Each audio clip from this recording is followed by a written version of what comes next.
Saya meneliti jawapan yang diberikan dan setakat ini jawapan kepada definisi T15 ini belum diberi jawapan dan saya dan rakan-rakan yang lain juga kita kedengaran pentafsiran secara bersendirian.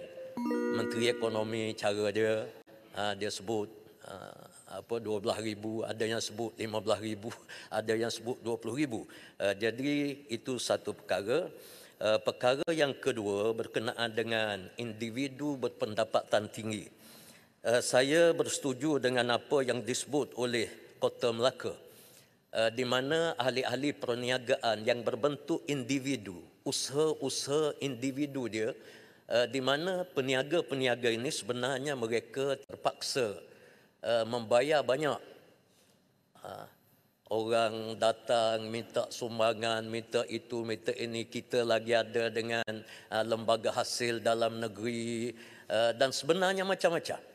Macam-macam jabatan-jabatan kerajaan dengan sekolah dengan apa.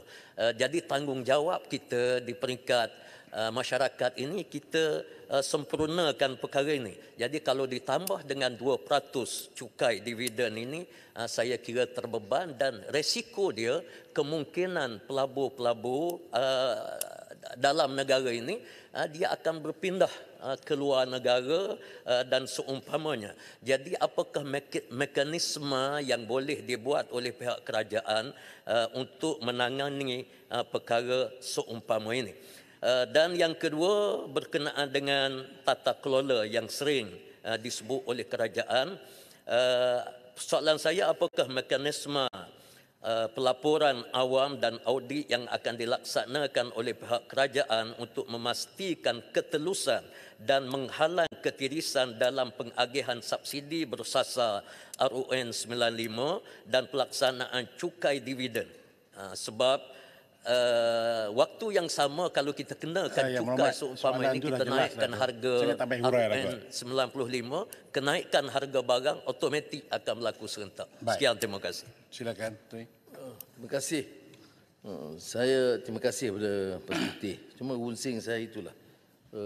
Kita ni tak banyak bicara soal pertahankan kepentingan golongan bawahan. 85% tu bagi kita tak penting. Kita hanya fikir ni yang nak pertahan ni apa dia? Orang yang punyai milik saham 2 juta.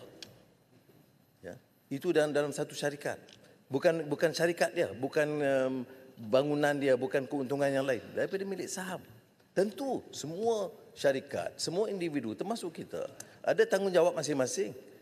Tetapi apakah boleh kita putuskan bagi negara secara progresif menafikan keperluan mengenakan saham atau mengenakan cukai ke atas dividen bagi orang yang milik saham berjuta ringgit? Ini isu dia. Jadi saya harap ahli yang berhormat, kalau ada cadangan, bagi cadangan lain. Tapi jangan cadangan tak boleh cukai orang kaya. Ini saya rasa satu perkara yang sangat aneh dan bertentangan dengan prinsip yang kita nak tegakkan, pengagihan kekayaan secara adil. Kemudian dibangkitkan juga tentang kecelaruan tafsiran. Tak benar. Saya dengar ucapan baik Menteri Ekonomi, itu keuangan, kita kata DOSM sekarang, Jabatan Statistik menetapkan 13,000. Dan kita fikir agak rendah. Kenapakah kita nak fikir naik 15 atau 20? Itu sedang dibincangkan. Jadi tidak ada pencanggahan sama sekali. Dan ini kita rujuk ke mesyuarat Jemaah Menteri. Mengapa kita tetapkan T15 dan 13 itu ditingkatkan jumlah pendapatan. Keduanya soal tata kelola.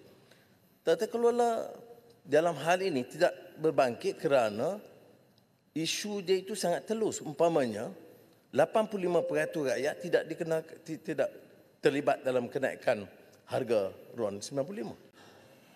Harga itu dibayar tanpa subsidi, harga pasaran tanpa subsidi, bukan kenaikan. Ialah kepada T15 yang akan diperkirakan semula dan orang asing. Jadi sebab itu kadang-kadang dalam pandangan kita, kita harus teliti. Jangan hanya melontarkan secara sembrono tanpa fakta. Misal seperti mana saya dengar ucapan Pasir Putih sebelum ini. Bahawa Menteri Keuangan tak ikut tata kelola dalam pengagihan kontrak kepada Disaji dan kepada Bukit Gantang. Tak benar sama sekali. Saya yang sign, saya tahu. Ini dengar dari mana? Oh, daripada TikTok. Ini belajar mana ni? TikTok. Seorang belah WhatsApp. Ya, tak rujuk fakta. Tapi belajar kalau sebut, baca Quran. Orang tahu surah mana. Baca hadis.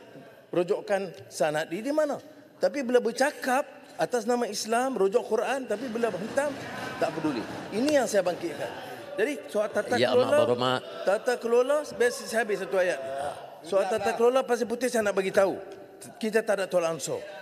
Tata kelola dalam soal pengagihan ini untuk 85% itu kita tetap pertahankan.